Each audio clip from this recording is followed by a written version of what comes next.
Well, for the very latest on this, let's bring in our Kyiv correspondent, Gulliver Cragg. Gulliver, how big a game changer will these new tanks be for the Ukrainians?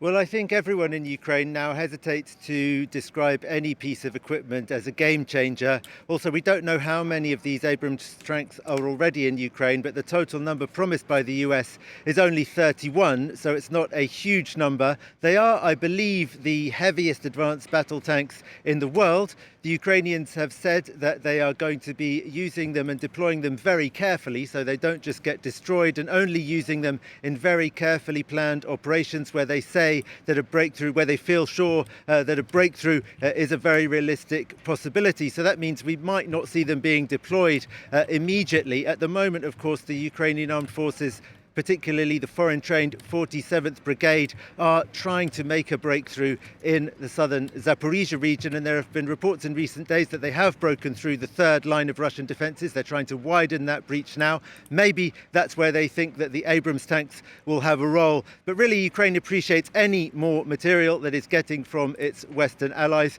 but doesn't want to raise expectations and make anybody think that this is going to suddenly make everything start going much faster.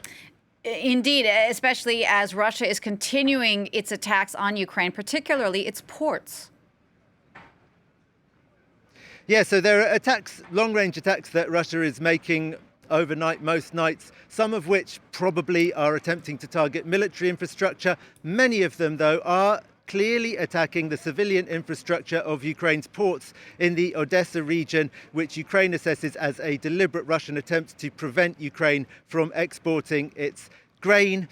Odessa, over the past 48 hours, the city of Odessa has been struck, or there have been attempts to strike it. Often the drones and missiles are shot down, but they can still cause damage. Particularly a notoriously ugly hotel near the port in Odessa was destroyed. The Ukrainians, or very severely damaged, I should say. The Ukrainians are saying that it's without casualties, but with damage to a grain storage facility there that could store 40,000 tons of grain. And then it's not just Odessa city, and even it's not just the Black Sea coast, it's also the ports on the Danube River that are getting targeted. And in the early hours of this morning, it was the river crossing at Izachia. That's on the Ukrainian, sorry, that's on the Romanian side. The river forms the border there. There's a ferry crossing, and it's a ferry crossing that normally is very, very minor, but since the full-scale invasion has seen huge amounts of truck traffic as Ukrainian exporters try to use any means possible to get grain out of the country. That was hit this morning, very, very close to a NATO country, of course, a NATO member state and EU member state, which is Romania.